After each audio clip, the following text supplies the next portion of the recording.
Thanks for downloading this episode from Teachers Talk Radio. You can find the full schedule and listen back to all our shows at ttradio.org. This show is brought to you in partnership with John Catt Educational, leading publishers of books, directories, educational guides and magazines aimed at schools in the UK and beyond. Enjoy the podcast. Good evening, EduFolk. It is Tuesday. It is the Late Show. You're back with me, Lucy Neuburger. We're ready to go, and we're going to have a short and hopefully enjoyable jaunt through guided reading this evening. I'm flying solo tonight, so if anyone wants to leap in and join me in conversation, please do. I always welcome opinions, chatter, thoughts on what's being said, and also it means you're not listening to a monologue for the next however long. But in true traditional form, before we go anywhere near tonight's subject, of course, you know what I like to do. I like to go back through the week. I like to tell you what's been going on in my world, hopefully make you feel a little bit better about your world, and just share the general goings on.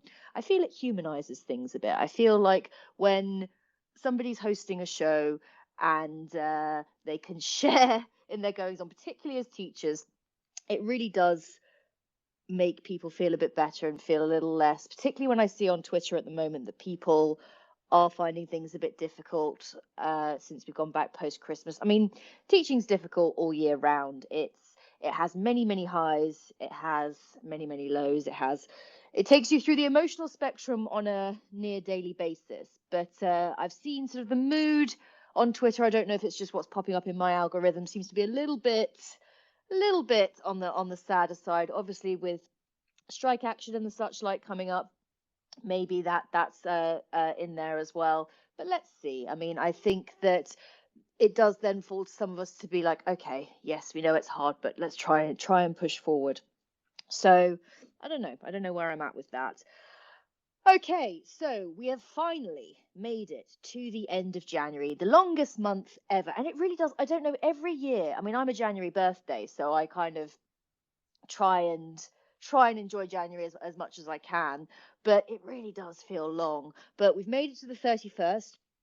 I think most of us have had a long overdue payday by now. It also does feel kind of post-Christmas, you are sort of clinging on towards the end. I actually didn't look at my bank balance because I thought it's probably best just not to. And as long as we're okay, we can live off tin soup if we have to. But it hasn't quite got to dire straits. We've made it through. We're okay. Still a bit cold here in Portugal, and unfortunately, they for some reason don't believe in heating. So I have these very dodgy radiators in my apartment, which I do try and actually avoid using, obviously because of energy bills and all the rest of it. So I'm bundled up in blankets and a scarf. And also every time I use these radiators at the moment, I seem to short circuit my entire apartment. So it's probably best that I just stick to the blankets, really. So that's good. But no, we've made it. So February the 1st, tomorrow. Yeah, tomorrow, because 31 days in January, Lucy, that is correct. I actually had to teach my year fives that rhyme about 30 days has September, April, June and November. Because there was a question that came up. I can't remember if we're doing maths or I can't remember what we were doing, but it was asking how many days something had gone on for. And it was shocking the number of them that weren't actually sure how many days were in each month. So we went back to basics and taught them that rhyme, which was good.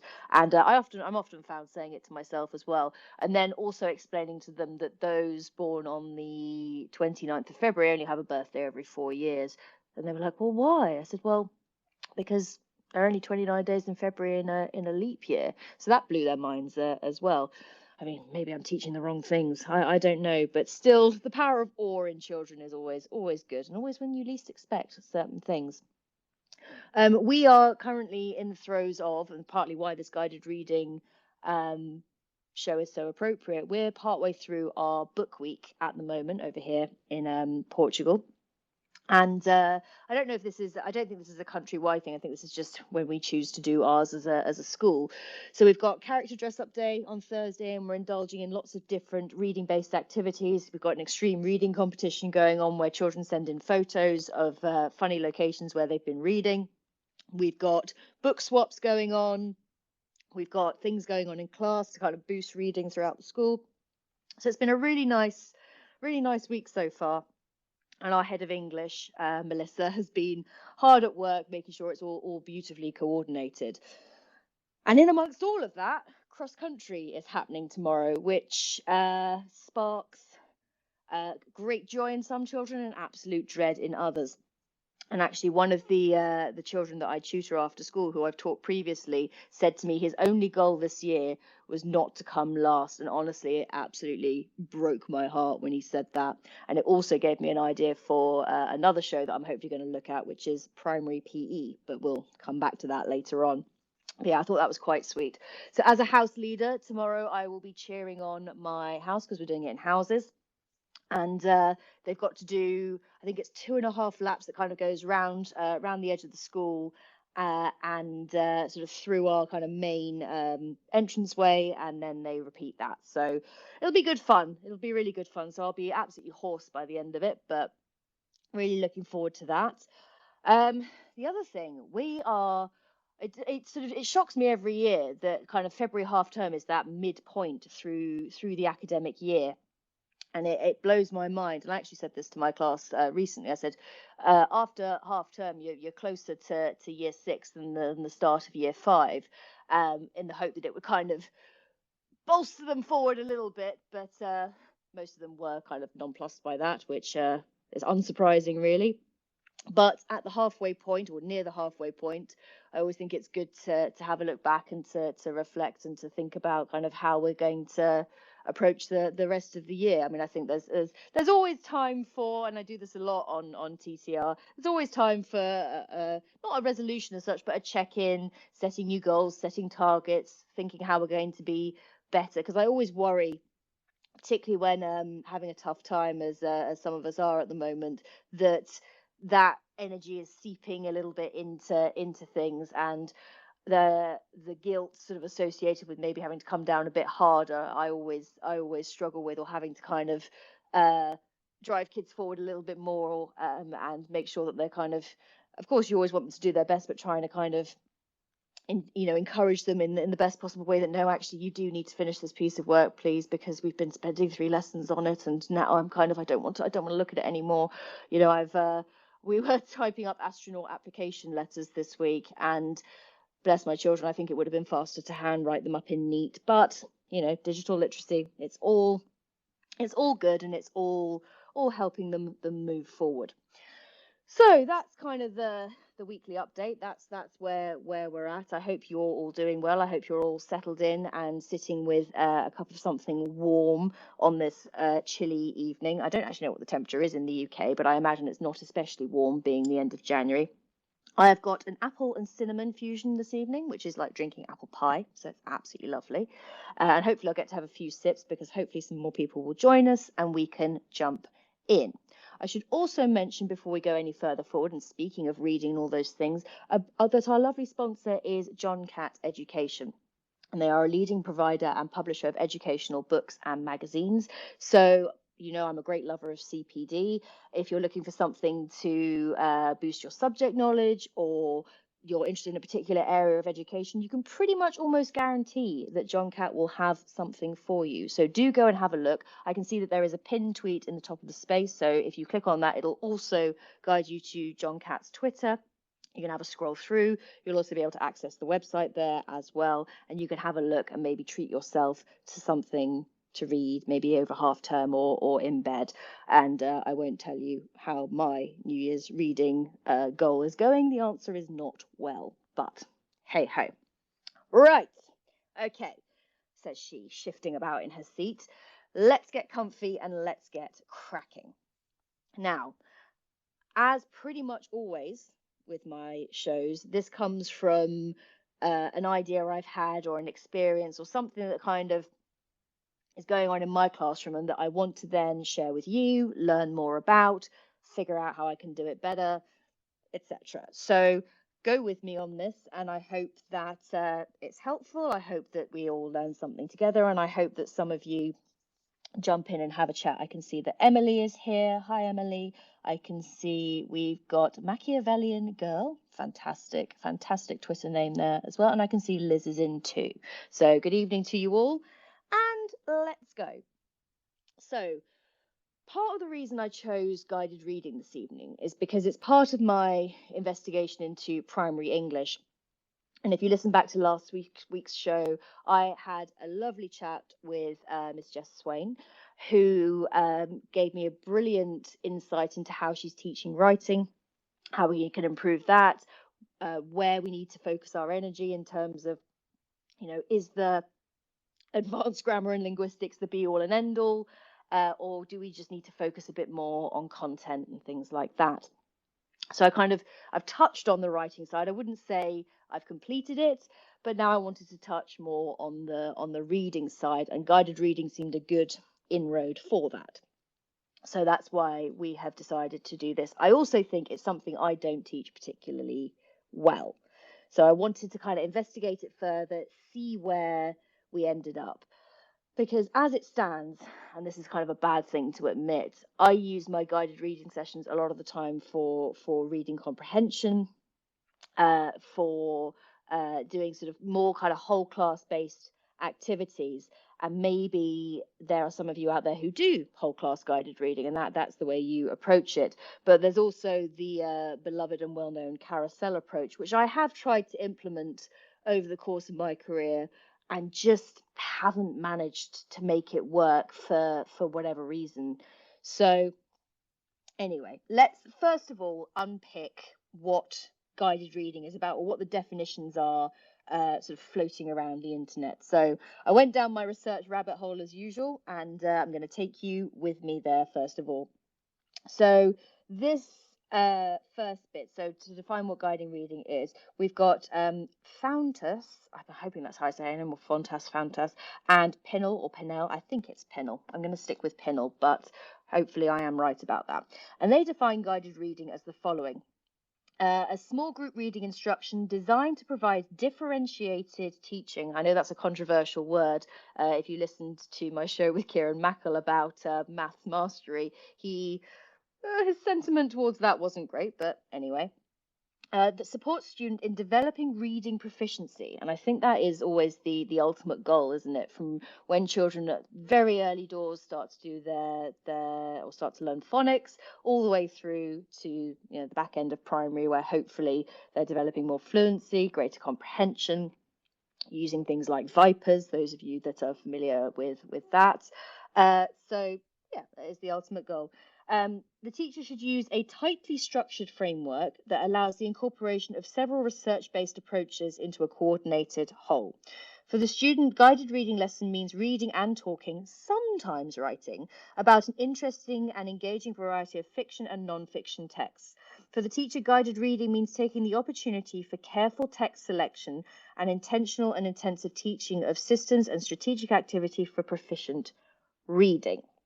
Now, I, again, fall into the trap, and I don't know if you do too, of, so my topic at the moment is space. So when I say I'm doing reading comprehensions, I have looked across the internet and found different ones that kind of that fit in, and the approach is usually the same. It's kind of, we read together, I'll choose different readers, we talk about the language, we talk about how to answer different types of question, we talk about repeatedly writing in full sentences, unless it does specifically give a one-word answer.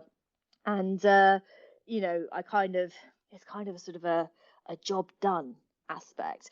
But would I say that it's encouraging reading proficiency? Would I say it's that there's enough discussion there? No, I wouldn't. So it was interesting for me to see that definition there in kind of quite clear black and white.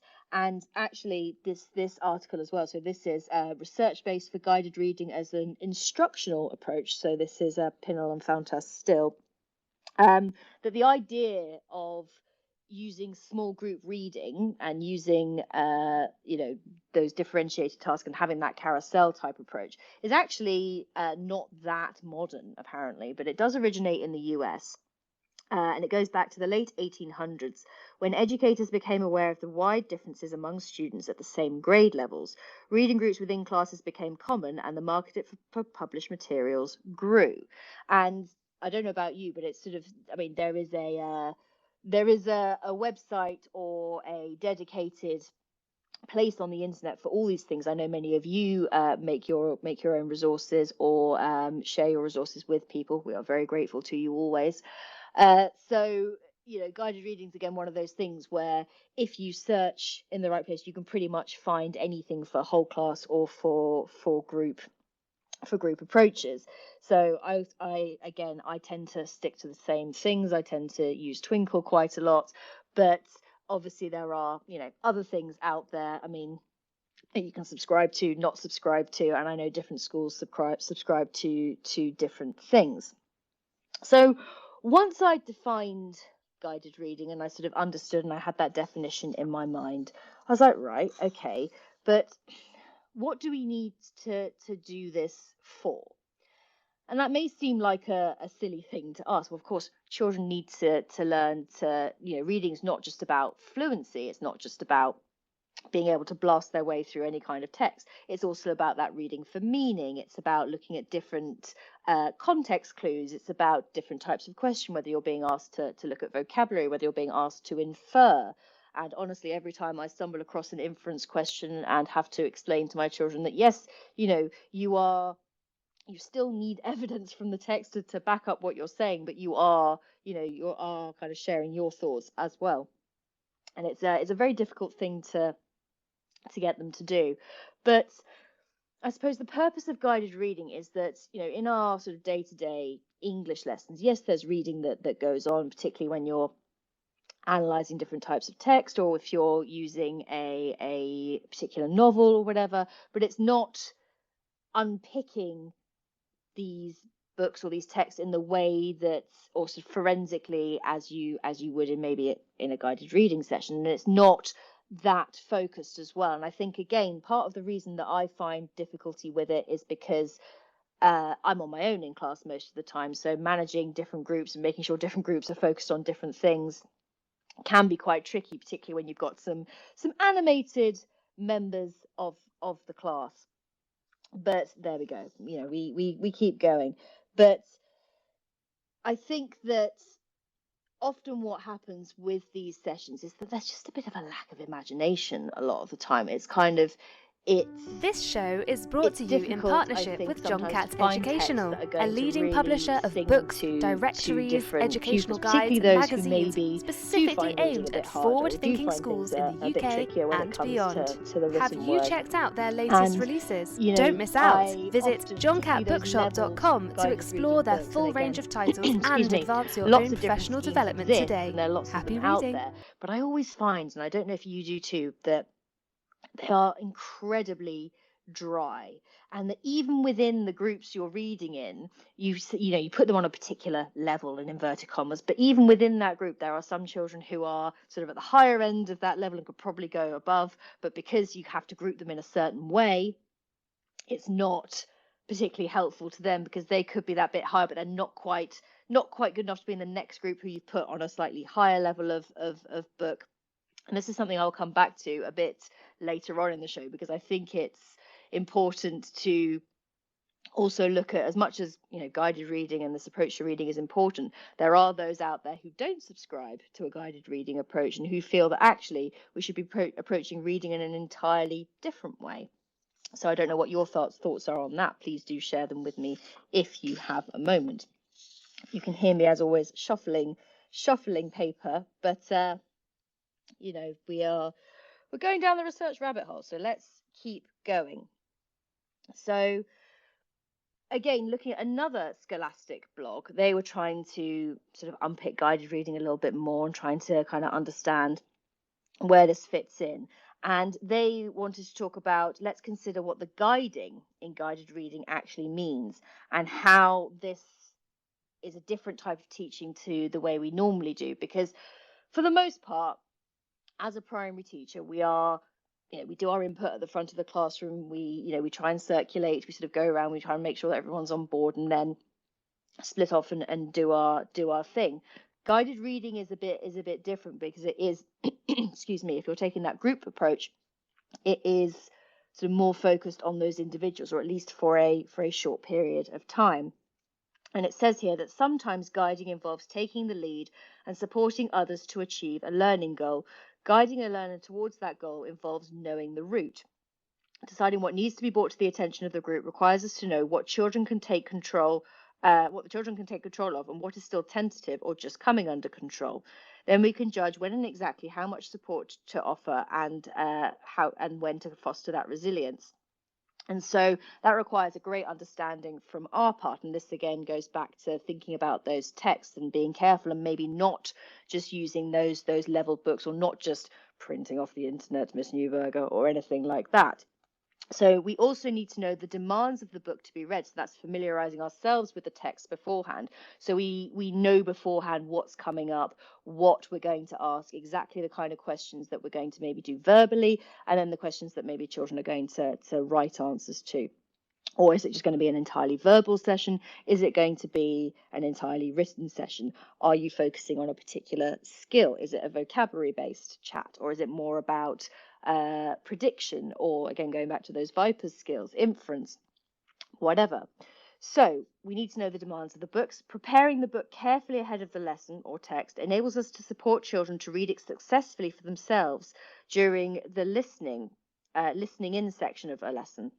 So this would apply whether the teaching focus is just on reinforcing something from a phonics lesson or more advanced things such as character motives and plot development in Key Stage 2. But there are sometimes, again, it's difficult because even within those small groups, you could do that guided part and then step back, and there is every chance that, the vast majority of them will take it and run with it. And they're also the ones that might need that additional support. But, then how do you manage that if you've then got to move on to the next group? But it does say here, guided lessons provide an opportunity for children to independently apply and practice reading strategies, either through, those discrete sessions or through shared and model practice. And the idea is to be able to, over time they need less help, and that to encourage them more towards independent reading and to have these things going through their head, or these skills going through their head without being prompted. So making sure they're understanding and that they are reading for meaning, that they are comprehending and understanding. I don't know about you, but I've been filling in data for this half term recently. And the targets are very specific in terms of, we have those word reading targets, we have those comprehension targets. And whilst they go hand in hand, of course, they are different things. And I always think it's very interesting that there are many children who and I'm sure you have come across over the years, who can read incredibly fluently, and they can, go on and on and on. And granted, sometimes it's in a little bit of a monotone without the expression, because they can sight read those words, or they know, they have enough knowledge to read those words. But ask them to identify meaning, or ask them to explain what's just happened, or ask them to delve a little bit deeper.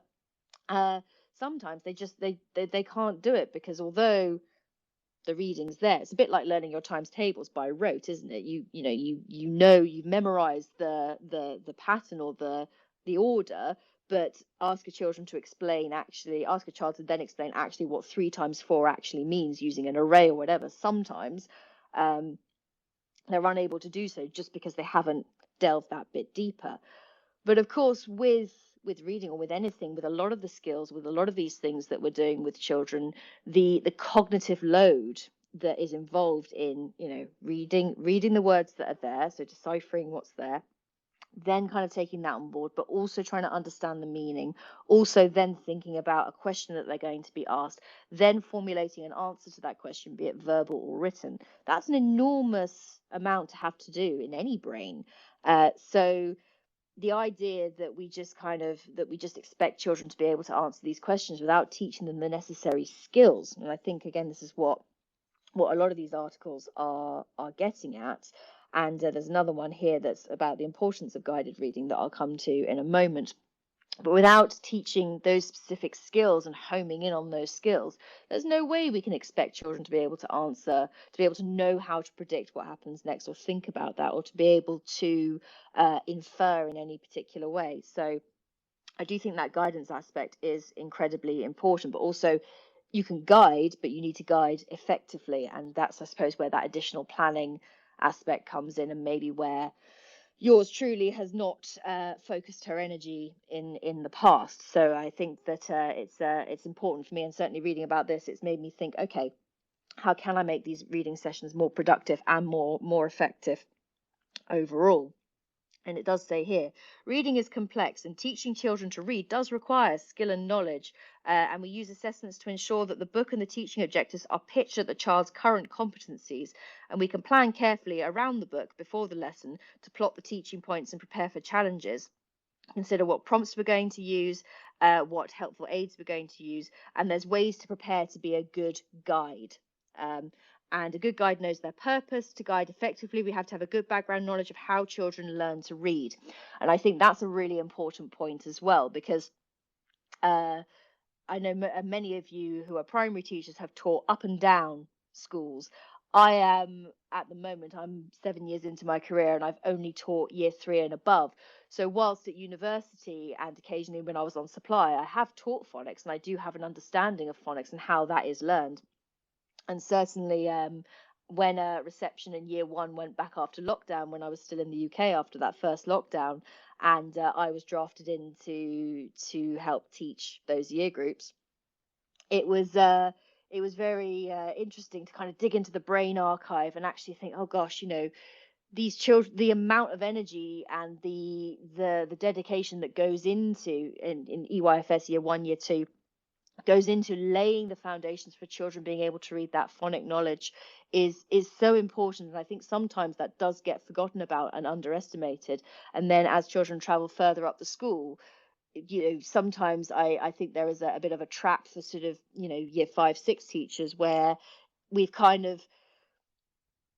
of almost got, in many respects, sort of ready-made readers, if you like. Of course, there are still those children who haven't met that level and still are struggling with their reading side of things, but we almost forget kind of what's gone before. So yeah, having that good background knowledge is so important, and we are clear which learning outcomes we are supporting the group to achieve, and that the guided reading as a whole forms a huge part of literacy or English teaching provision, and it has to include not only modelled reading but also shared reading and independent reading as well. So at this point, what have we looked at? So we've unpicked kind of what guided reading is about, and what that sort of broad definition is, and we've dug a little bit deeper into thinking about, okay, well, what does guided reading mean? It's guided is slightly different to teaching. We've talked about using small groups and that focus and needing to be very, very clear on what texts we're using, making sure that they are relevant to the children that we're teaching and that we're homing in on particular skills, and making sure that it's actually, that children are reaching those goals and that they are achieving and moving on with their reading, rather than it just being a kind of tick box exercise. But I also find, I don't know about you, that guided reading sessions are often very short. So some people have them dotted throughout the week, so it'll be kind of 20 minutes each day, and the children are on a weekly rotation that just kind of repeats. I have two 45-minute sessions a week. So managing that time and deciding what to do where does become a little bit tricky, and it kind of gets thrown to sort of the back of my mind a bit, because I also have my 5 English lessons a week. So there's a lot going into that, very detailed planning, making sure we're getting our grammar concepts in there, all the rest of it. And often, the guided reading side of it, I'm not, as I've said earlier in the show, I'm not putting the energy into that perhaps I could be. There's not the richness there, and there's not the sort of the working with those small groups. And maybe that's what I need to bring back, despite my worry about carousels and managing it. But again, I think this is part of teaching. It's part of training children to say, okay, I am, and I often say to my class, if I'm working with a group in maths, for example, or if I'm sitting at a particular table, I'm expecting the rest of you to try and get on independently. Can you, and while I'm working with a group, but I think it's easier when people are working on the same sort of thing. If you've got 4 different activities going on, it's very difficult in your own brain to go, okay, right, they're doing, I don't know, some handwriting practice, they're doing independent reading, they're doing some spelling, and I'm trying to read with a group over here, all in the same room as well. can be quite chaotic. I mean, so I think kudos to any of you who do manage to pull this off on a regular basis, and I need to pick your brain perhaps a lot more than I have been. And I think that hopefully on Twitter I'll get some chat going with some of you when I share these show notes as well, and you can point me in the direction of the kinds of things you've been doing, and I hope to learn from that. So I then moved on to look at, well, more into the importance of guided reading and the ideas and the skills that children, when I say not the kind of the reading skills as such, but the sort of wider skills that children should be picking up from this. And this is from The Importance of Guided Reading, the significant benefits of guided reading, and specific instructions on how to use guided reading to help your child or student advance reading skills. It's a very long title, but I will post this because I'm not going to take you through the entire thing now because we will be here until Christmas, but it's a very interesting breakdown into what this author feels, and I can't quite remember who it is off the top of my head. It is, she's called Mrs. Gagan, and I've probably again absolutely butchered that name, so I'm incredibly sorry, but I will post this and you can have a read of yourself at your leisure. But they are quite adamant about the way these sessions should be carried out, and part of it is that student must read aloud to you. So if you're having these groups, you must have students reading aloud to you. That has to be one of the things you are doing, and they have to read carefully. Often when we're sitting reading to pupils, it can be quite sort of, particularly those who are slightly slower readers, it can be sometimes, if you're not having a great day, it can be sort of a bit, okay, I just need to I need to hear them, I need to kind of get on to the next one, rather than actually really listening in and making sure that students are looking carefully at the words that they're reading, that they're being accurate, that they are, is the misinterpretation or the misreading of a word because they can't read it, or is it because they're reading too fast? There has to be so much going through your brain at any given point. And the encouragement needs to be this for the student to correct their own mistake, because often, I found myself, if a child's reading, I'll just kind of go, oh, actually that says whatever, and I think I'm being really helpful. And sometimes that is okay, I think, to help correct them. But on other times, you actually want them to go back and say, well, hang on a minute. Think about what you just said, or think about what you just read. Does that make sense in your mind? Do you think that, which word do you think I'm referring to? And, turning it into that conversation and making sure that you're unpicking it a bit more with those students is really, really important. So they go on to say, if a student is then lacking a particular skill, and you're picking up on something, if it's a repeated mistake, if they're making a mistake in the same word, or if they're not being able to answer certain questions about that text, it's then down to us to teach them that skill so they can read a particular word, or so they can understand a particular text. So it's that noting down of where those gaps are as well, and making sure that we're sort of finding out, particularly, if you are doing, and even when you're doing whole class reading comprehension, finding out where those gaps are and addressing them as well. So it's also important to help with pronunciation wherever necessary. And I think this is because, the English language is a funny one, isn't it? If you have a very southern accent, so if you're from the south of the UK like I am originally, of course, words like bath, path, etc. Whereas if you're from the north of the UK, then, or of England rather, then you've got bath, path, etc. And actually, no, I think the Welsh say bath as well. So it's just south of England where we are insistent that there is somehow an R in these words, when actually there most definitely is not. And I know that the accent thing as well, I think there have been TTR shows about accents in teaching and things like that, but I'm digressing. The idea of pronunciation in general is incredibly important, so there is that as well. It's also, not only are we looking at the importance of developing these reading skills, but making sure that children are equipped to read in the right way in terms of, are they sitting appropriately? And this is going to sound so sort of pedantic of me, and I think I've mentioned this before, but I'm kind of quite sort of deliberate about how children sit in chairs, primarily because I am that person who sat dreadfully at school and fully blame that for the reason I've suffered back issues most of my adult life. But if they're kind of sitting sort of scrunched up, are they going to be able to read properly? I would argue probably not. If they are not comfortable on the chair that they're on, is it easier if they sit on the floor? Is it easier if they are on a beanbag? And quite honestly, if them sitting on a beanbag is the difference between them feeling comfortable to read with me or not, am I going to take that away from them? No, I'm not. So I do think it's important to have that as well. But they also mentioned in this article to make sure that they have something to track with should they need to, until they're no longer making tracking errors. And again, talking about sort of specific skills, vocabulary skills, and monitoring that progress as well to ensure that they are taking those necessary steps, that they are building on those skills, building on that knowledge from the bottom of primary all the way up.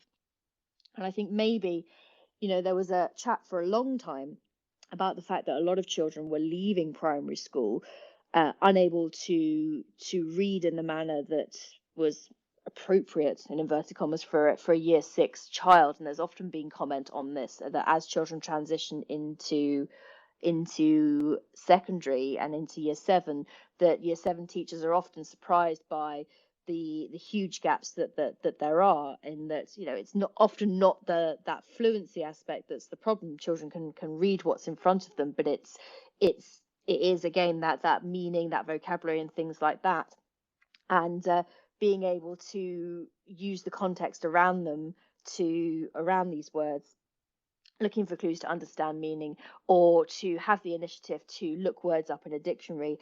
I did I actually did an exercise today with my children to link to homophones, and again in my brain I had to be thinking, right, do I need to do homophones, homonyms, homographs? What's the difference? I did just stick to homophones today because I didn't want to brain scramble myself too much. And then we sort of we went through what homophones are, we did some demonstrations together, we did some whiteboard work, all the rest of it. And then one of the exercises they were asked to do was, they were given, for example, or, O-R, and or, O-A-R, peace and peace, etc. And they had to define these words. And some of them, my children were like, I don't know what... I know what waste, W-A-S-T-E, is, because, that's waste as in don't waste food. I said, yeah, okay. They said, yeah, but what's W-A-I-S-T? I don't know what that means. I don't, I said, well, how do you think you could find out? Well, you're going to tell me, aren't you? I said, well, no, I'm not going to tell you, but there's something in this room that could tell you. They're like, oh yeah, I can look it up in the dictionary, because we've done a lot of dictionary work skills. Now I know, there is an app for that now. I use the Dictionary and Thesaurus app more than I would care to admit, but I still think the idea of, again, using those dictionary skills, understanding how to look up words, is so important. And of course, once they'd figured out that they could do that for one of the parts of the exercise, they then quickly figured out that they could do it for other parts of it too. So again, it's kind of often reminding children, actually, you do have these skills and you can use them. And just because we're not doing a specifically dictionary-based exercise doesn't stop you from using that dictionary to support you in what you're doing. Because yes, I'm trying to get you to understand homophones, but at the same time, in you looking them up and working out those definitions, it's also helping you to kind of internalize, hopefully, some of these. Although there and there is still an ongoing battle, and I know that primary teachers will sympathise with that. I've just noticed that there's a tweet here, so I'm going to see what that says.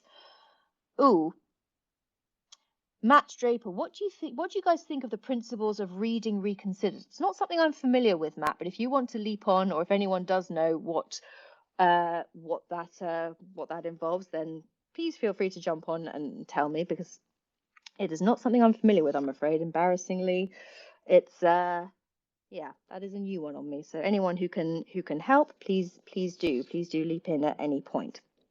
So I feel at this point we've unpicked guided reading and what the fans or the supporters of guided reading feel it looks like, what it should involve, the skills that need to be practiced, etc. I mean, we haven't delved too much into the different types of skills, but again, in the articles that I have looked up here, I will share in my show notes, and that goes into a lot more detail about the different types of reading skills that you can go into. I mentioned Vipers earlier, and now I'm going to try and remember what each one stands for. I don't know how much I mean, I still use it.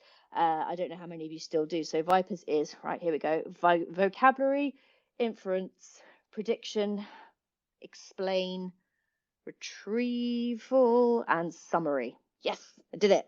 So I think those are really good for any kind of reading activity. But again, children don't just know these.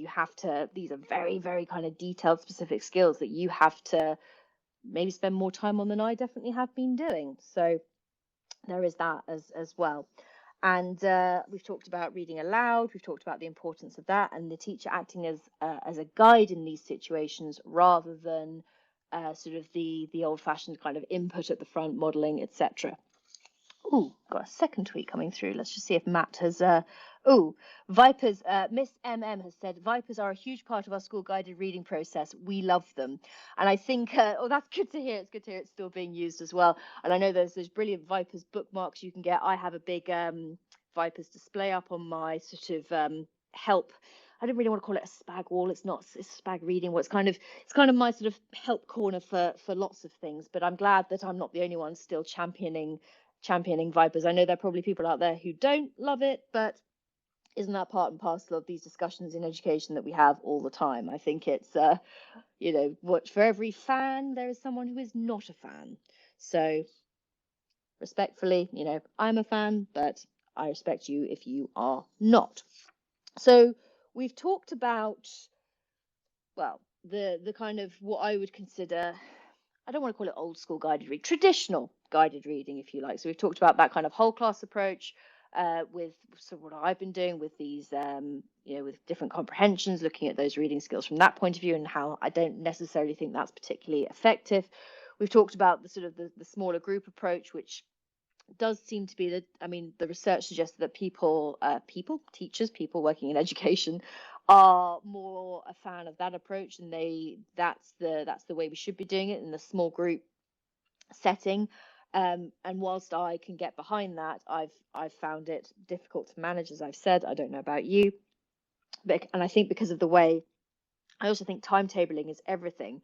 And maybe in talking to you this evening, I've sort of changed my mind about how that guided reading is going to work, because maybe knowing that, say, straight after lunch, for example, there's going to be 20 minutes guided reading, and before you move on to the rest of the afternoon, and that on Monday group A is doing this, B is doing this, C is doing this, D, etc. Maybe that's the way forward. Ooh, Miss MM has decided to join me for a chat. Fantastic. Let me. Oh, Miss Emma, if you just want to unmute yourself, you can. What has pricked up your ears this evening? Hello to you. Hello. So would you like me to give you a little context of my role within schools, just so people understand where I'm coming from? Would that be helpful? Yes, absolutely. Yeah. So I work at a school in Burton-upon-Trent, and within that, I'm in a multi-academy trust where I'm the primary English lead for the 13 primary schools across the trust. So I see a lot of reading, a lot of writing, obviously, across the 13 primary schools. So I saw this on my Twitter feed, and I was like, oh gosh, I've got to jump on there and just have see what other people are saying, and also give my opinions of the fantastic practice that I've seen across the 13 primary schools I work across. Fabulous. So tell me more. So within our own setting, we have adopted Little Wandle to facilitate the teaching of early reading in nursery, reception and year 1.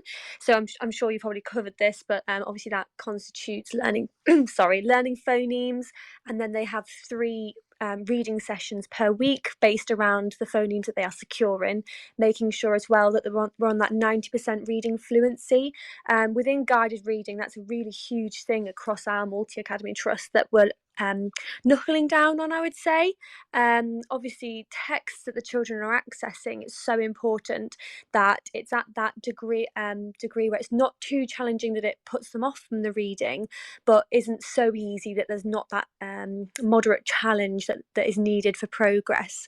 So that's something that we've really looked into. So 3 guided reading sessions a week for lower key stage 1, and then from year 2 upwards we do whole class guided reading for an hour a week, which we've seen fantastic progress with, and that's all based around Vipers. So for the term, you focus on a text that's generally normally quite a long text, and you focus on a particular skill each lesson, and the children are so well versed now in what skill it is. So if I just put a V on the board, they know straight away that's vocabulary, and they're able to discuss, well, what vocabulary have we looked at previously? Is there any of this vocabulary in our text now? Looking at word meaning.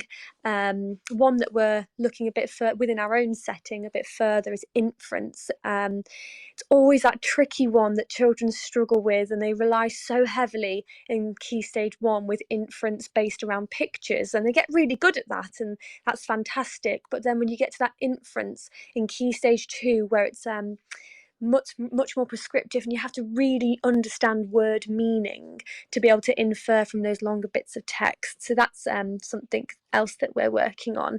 But no, had such fantastic success with the Vipers across our school, and I know that a lot of our schools across the Multi-Academy Trust also use them as an initiative.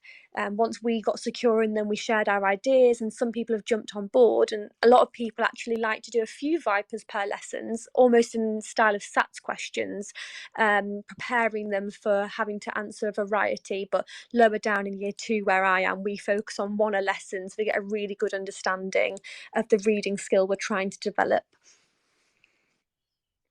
Well, that sounds fantastic. And just out of curiosity, I mean, how do you go about choosing the text? Because you say obviously if it's going to go across a number of weeks, they've got to be quite long. Where does the where do you get your text from? So the previous English lead prior to me, she did I think it was on the Literacy Shed Plus. Sorry, my words got mumbled then. And on that, it has loads of information on what texts are best suited to which age group. So we went through that and picked out texts that not only suited our setting, but linked with some of our other topics. So we had that cross-curricular link as well, so that we were deeping much more deeply within guided reading sessions into the vocabulary, but then they were able to transfer that skill across curricula and further their knowledge in other areas as well. So it's 3 texts per year. So in year 2, I do The Owl Who's Afraid of the Dark, The Twits, and the Worst Witch, and all of those link to my topic in some way. Oh, that's brilliant. And you say you've noticed sort of fantastic results. I mean, in terms of the reading skills generally, but do you find sort of across topic that that writing improves as well, that the understanding of these topics overall improves? Because it sounds like, you know, you've really nailed it in the sense that it's relevant to everything. Whereas I think often the mistake made with guided reading is that these sort of texts are kind of picked a bit randomly. It's sort of tacked on to the end of something, or it's these sort of short sessions where you think, oh, that'll do, maybe, which is why children don't get as much out of it. But from your side, it really sounds like that it's been thought about, and I'm just curious to know if the improvement has been kind of noticed outside of reading skills as well. Yeah, I would say it definitely has. I mean, when you have to cover so many things within primary, and you really wish you could delve into, like, for history, for example, for weeks and weeks and weeks. There's always so much you could cover. And so I think when you link a text to that you can take your time with the text, it gives you the opportunities to link back to, retrieve prior knowledge, which is a huge thing at the moment, pushing that retrieval practice, working with the long-term memory and short-term memory. So children's recall of facts and key tier 2, tier 3 vocabulary it has improved. improved, and they're so much more confident talking about a text when we go, because we look at it for so long. They're able to give really good descriptive analysis of characters, why the author may have used the vocabulary they've chosen, why a story is structured that way. They're able to talk about their preferences because we've had such a long time really delving into a text. They're able to form an opinion, which I feel when you only dip into a book or only read a short book. I mean, I'm all in favour of I love picture books, absolutely love, and I use many of them. But if we only just read it to the children and don't give them that opportunity to delve deeper, they're not going to be able to form those opinions. And I think when you form opinions around text, that's where your love of reading comes from. Building up that catalogue of vocabulary and understanding. So yeah, I would say it really does help, and we've got a huge reading ethos across school, which helps as well. So yeah, I hope that answers that question. Oh yeah, brilliant! It's fantastic, and also just in because we sort of unpicked earlier in the show. I don't know if you were with us at that point. But we were talking about how you have sort of your day-to-day teaching, and then with guided reading, unpicking what that guided means. And I think you've sort of summarized that beautifully, and it's fostering that sort of that whole love of reading, and actually giving children the chance, and actually ultimately putting the onus back on them to say, I want you to explore this yourself. I've guided you to a degree, to a certain point, but now it's down to you to kind of unpick this further, explore this further, seeing what you can find and what you can understand from what you're reading. And I think also with guided reading, I know we like to pick on one child to read a bit and then another child to read a bit, and going back to that fluency, I think it's really important that we have a range of reading strategies. So for example, we do read with your partner, then read aloud, whole class reading. I call it river reading, where there's just for one paragraph we'll go around the room and each child says one word within the sentence, which actually really focuses the children on making sure they're following that text, and then we'll read it all together, that paragraph, which is really lovely for those lower ability children that maybe the text we are accessing as a whole class is maybe a bit beyond them, but it's showing them that they can access these higher level texts, and gives them an opportunity that you'll see them figuring out what word they're going to read, and when they read that word they're just so proud, and then we read it all together, so because they've already heard that paragraph they're able to join in with the whole chorus reading, which I think is another huge part of it, because obviously we love to try and challenge our children, but we don't want anybody to be left behind or disheartened.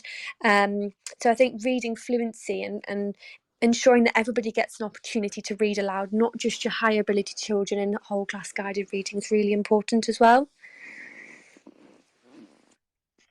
Oh, that's absolutely fantastic. And I feel like my what's so great about doing shows like this and inviting people on and getting to chat to people like you is the brain whirring that then happens on the back of it for me. And I'm sort of now thinking, oh gosh, I need to go and look at certain websites. I need to think about approach. Okay, maybe if I don't want to do carousel, I don't have to. There are ways of kind of doing whole class really effectively. So that's really good. So that's made me feel so much better as well. So, and also the idea of river reading, I hadn't heard that before either, because I'm sure you've seen the same thing. It's always the same hands that go up, the ones that love to read loud, and I love their confidence. And then there are ones who, and you don't go to them, because there are some children who would sooner, the floor open and swallow them than read in front of anybody. But if it's just one word, then it's kind of it's done, quickly. Yeah. What was I about to say? Let me think on that. I was about to... Oh yeah, the river reading. I think that's the phrase I've come up with. It does have a technical term, but in class we just called it river reading, because I said that it flows like a river around the classroom. So our words turn into a river. So that's just my phrase for it. So I don't know if you Google that, it might come up, but it may not. I will certainly have a look, and I'll try and add it to show notes as well. But I think if it's not called that, it should be. I think that is a lovely term and a lovely sentiment. So maybe we can ensure that actually whatever kind of slightly dull technical term is used, we can replace it with river reading, and just the alliteration of that is lovely as well. So I like that a lot. That's been fantastic. Miss MM, please stick around, and please do hang out for a little bit longer, and please do chip in again if you wish to during the show. But that has been incredibly enlightening, and really thank you so much for leaping in and for sharing your experience with us. That's fantastic, and I've loved it, and you've certainly set my brain alight, so I'm very grateful to you. Thank you so much. Yeah, I'll hang around for a bit. Oh, please do. So we've looked at, I mean, we've unpicked guided reading quite significantly at this point. However, there are those out there who are not a fan of this traditional guided reading approach, or the whole class reading approach, or the kind of carousel type approach. So I found an article that says what I do instead of guided reading and why it's more effective. Now, arguably, I would say these are some of the things that actually we do in guided reading, and actually you just are being a bit difficult and wanting to call the same thing by a different thing. But what she was basing this on is the idea of grouping children according to reading levels. So one of the things she says is that she uses strategy groups in place of guided reading.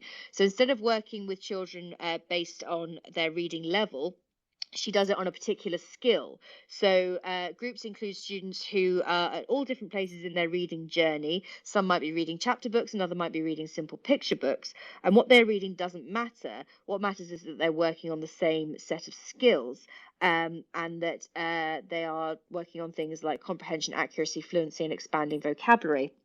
Again, I think that's still a guided reading approach, but I suppose the idea being that you've got different abilities working together to sort of support each other and build skills, rather than just looking at those reading levels. And she said she'd start by having children read their own book aloud to you for 2 or 3 minutes, which again is lovely. But of course, you've then got, if you've got, say, a group of 5 children, you've then got 4 of them sitting there who may have no idea what the other child's reading, or have no kind of experience of that, whilst waiting their turn to read. So I don't know if that's something I can get behind, but maybe it works for this teacher. And she said, one-on-one reading check-ins are also an option. So she has said as well, one-on-one reading checks are more important to take quick notes. But again, that's it's a lovely thought. But if you've got a class of 30 children, one-on-one reading check-ins, that's an enormous amount of time. Even if you do have a teaching assistant or somebody, or parent volunteers who can take children out to read, to get through a class of 30, I mean, you can do it in the space of a week. That's an enormous amount of time to listen to individual readers. So I did sort of question that approach slightly. The other thing she said was you could have phonics focus groups as well, where she's moved away from sort of the traditional approach, and she's allowed them to focus on the basics. So this is when she worked lower down the school, and it helps students who need to maybe reinforce particular phonics strategies and things like that. So in summary, she has said, at this time, having actually done a variety of different things, her main focus at the moment is phonics focused reading groups, and those one-on-one check-ins. But I would argue that's still a guided reading approach. It's just maybe not the sort of the methods that we have talked about. Miss MM, I don't know if you've got any thoughts on that you want to add, if you think that she's maybe just talking about guided reading but under a different hat, as it were. Yeah, I was just sat here then thinking, everything she's just said is something that's already so ingrained in school culture regarding guided reading, especially in the EYFS lower key stage 1. So yeah, I mean, obviously with all the phonics schemes that have had to be implemented across all the schools as guidance from the Department for Education, there's quite rigid guidance now actually about how guided reading groups should be grouped, very specifically on the phonemes children are secure in, so they definitely should be grouped on their phonetic awareness. Moving up through the school though, that does get a bit trickier. You don't often see any more guided reading groups, as in children being given a guided reading book that they read in a small group often anymore. And it was something that we evaluated at our school, because it was always the opinion that, well, they get to year 2, they've done really, really well in their SATs, we know they're a really fluent reader, they'll just be a free reader, that we know they can read. And something we reflected on this year was, well, why are we stopping that? Why are we stopping those little smaller guided reading groups all the way through to year 6? So we've obviously purchasing books for a whole school, all the way, book bans all the way through to year 6 was an astronomical cost that is really not feasible for many schools. But we opted for the ebook versions. So we band all of our children now in our school are on a banded book. So we know exactly where they are with their reading fluency and their reading comprehension. So this is in addition to the whole class guided reading that we do. So yeah, from year 2 all the way to year 6, the children have a book banded book that they access through an ebook. So we have some iPads in class, and it means that every single child in the school is heard being read individually, whether that's in a group of 5 or 6 children, or because how they're banded, they're the only one in that class who is on that band. So it's a quick 5 minutes with the teacher, have a few reads, have a question.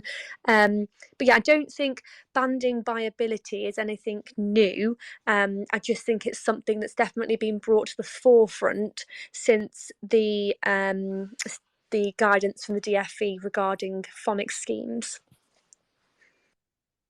I mean, it's interesting that you're using those banded books as well, because I said earlier in the show that I find, and it maybe just be the books that we're using, but often that they're quite dry. I don't know if there are any out there that maybe are less so, but I suppose it's more about, with those leveled books, it is more about particular vocabulary, particular skills, making sure that they can read to a certain level, in inverted commas, rather than the sort of the text itself. But I don't know if you've managed to find something out there that's perhaps not as dull as the ones that we're using. Well, that was definitely something that we were really conscious about, and also the diversity across the range of books. I mean, I'm sure we're all very familiar with the much loved Biff, Kip and Chipper, who were a huge part of the OR Oxford Reading Tree series, but didn't really represent our school culture, the children we have, the community that we have. So the research we did, and actually the books we went, and I'm by no means affiliated with these people, I'm not being paid to say this, but Little Wandle follow on to use Big Cat, and Big Cat have got some fantastic books all the way to year 6, and they change. And so in year 6 is actually a children's version of Macbeth, which some of the children really wow. And there's a huge variety. I can't think off the top of my head what it's called, but it's like similar to the Rosie Engineer book. Basically, it's a whole series about this female character who does what would previously have stereotypically been more seen as a male character, so rocket engineer, IT person. So there's loads of opportunities for discussions around I'm trying to think of his word. I'm looking at my partner, who's also a teacher, but he's not helping me at all. Just staring back at you. Yeah, just tell me what I equal need opportunity. Equal opportunities for gender. I feel like obviously a lot of the books from that we've kept in our libraries, because obviously books are so expensive, are often have a male heroine, and I'm heroine. He's looking at me. He gave me a puzzled look then, as if I was saying something wrong. No, it is, and I'm all about championing female heroines and people who just testing those gender stereotypes. And so our new scheme of Big Cat ebooks really do that, and the children have been loving it. They've been coming in and saying, oh my gosh, this girl was an engineer, and I'm like, yeah, she was. And I think that's so important as well, because again, it shows where reading can take you as well, and certainly if you're reading those either in groups or as part of a class, and actually it's going beyond, because of course, you know, I've talked a lot this evening about skills and about kind of understanding vocabulary and things like that, but also to have an organic discussion that arises from something you're reading is one of the loveliest things, certainly for me, and I'm sure for you as well. It's one of the loveliest things that can happen in a classroom. And if certain books and certain things like that are inspiring them to do that, then all the better. I mean, there's like African folk tales in there, just poetry. Those old book banded books didn't have that variety. So no, we're absolutely loving those at the moment. And as well, obviously this week, I don't know if you covered this, but it's National Storytelling Week this week. So we're trying to link in to cross all subjects a story that goes with it. So the PE teacher today, she was with my class and she read the Little People Big World books, I think that's what they're called, and it was one about Pele. And so they read a book about Pele the footballer before they went outside and did their PE lesson. And again, it's just bringing in that reading into every part of our curriculum. I think that's super, and I certainly think that there are going to be lots of people who have listened this evening or have indeed listened back to this who are going to want to pick your brain a lot more and certainly scour your Twitter. I know there's things I want to ask you about whole class guided reading that will kind of go beyond this evening. So I think you will have. It's not just my brain and my thought process that you've intrigued this evening. I hope that a lot of people listen back to this and then freshen up their guided reading and their approach to reading in school generally. So thank you so much for all that. And honestly, I could talk to you for ages, and maybe we have to get you on a separate show and kind of delve into this a bit more. But you've been absolutely fantastic, so I really appreciate it. Thank you so much for sharing everything. No, thank you. Yeah, I'd love to do that. I'm very passionate about it all, as you can tell. Oh, super. And it's often I often don't get well, it seems to be hard to find primary teachers to talk to me about different things. So it's good that you've come out of the woodwork this evening to make sure that I'm not just doing a monologue, which can happen from time to time. So I'm very, very grateful. So thank you. So this evening we have done kind of a whistle-stop tour really through guided reading and the different approaches to it. I honestly did not expect to leave this show this evening feeling as inspired as I am, and I think that is almost entirely down to Miss MM, which has been fantastic. I'm certainly going to go away and have a think about how I approach it, and maybe think about the choice of reading text, and maybe think about how I can attach, topic-based stuff to it, how I can ensure that everybody is reading, how I can maybe inspire those children who are perhaps not keen on the reading side of things. I'm definitely going to employ the idea of river reading, because I think that can go school-wide as well. I don't see why that should just be the younger ones. I think my year fives would jump on board with that. I mean, anything. We play a lot of games in class, and anything that they can turn into a game, they absolutely do. It's how I've got them to learn their capital cities of Europe. It's how I've got them to practice certain math skills. So it seems to sort of work quite well. So if I can turn reading into something that they're like, oh, okay, we'll get on board with that, miss, we'll do that, then all the better. On the subject of reading more generally, I should remind you again of our sponsor this evening, which is John Catt Education, who are a leading publisher of educational books, magazines, etc. As I mentioned before, if you're looking for some of your own reading material, to maybe on guided reading, maybe on some other area of education, maybe you're looking for a book to take away with you this half term, they have all kinds of things. So you'll see there is a pinned tweet in the top of the space here that will take you to their Twitter feed, and you can have a look at all the sort of featured books at the moment, but you can also link to their website and have a look through and maybe treat yourself to something from there. So please do that. Well, all that remains for me to say this evening is an enormous thank you once again to Miss MM. I really do appreciate everything you've shared with us this evening.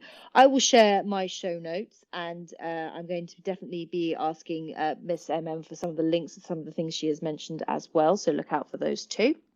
And next week, in continuing with my primary subject theme, I'm going to give English a little bit of a rest next week, and I want to look at primary PE. So if you know somebody out there, or if you're listening to this and thinking, well, I teach PE in primary, or I know someone who'd love to have a chat about PE in primary schools, then put them in touch with me, or get in touch with me yourself, because I was definitely that child in school, certainly in primary school, who found PE quite challenging because I wasn't a particularly team sport person. But then I wonder now if we've sort of moved on, and we can get everybody involved and all children involved in enjoying some form of exercise and appreciating, the health aspects and the happiness and the joy aspects of that. And I think it's a really important thing to look at. So that's going to be my next foray into the primary subject. So I'm looking forward to that, and I'm hoping that I maybe can get a couple of guests on. You never know. So stay tuned for that. My last thing is, as always, have a wonderful rest of the week. Hang in there. I know some of you are not that far away from half term. I've got, I think, 2 weeks to go, 3 weeks to go, 2.5 weeks to go. I think as of tomorrow, it's 2.5 weeks to go. So not long.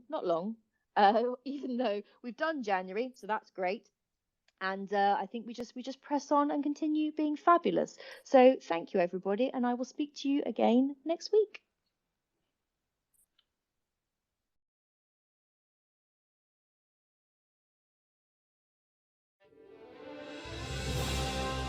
You've been listening to Teachers Talk Radio.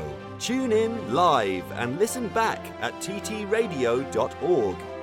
We look forward to hearing from you next time on Teachers Talk Radio.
You've been listening to Teachers Talk Radio.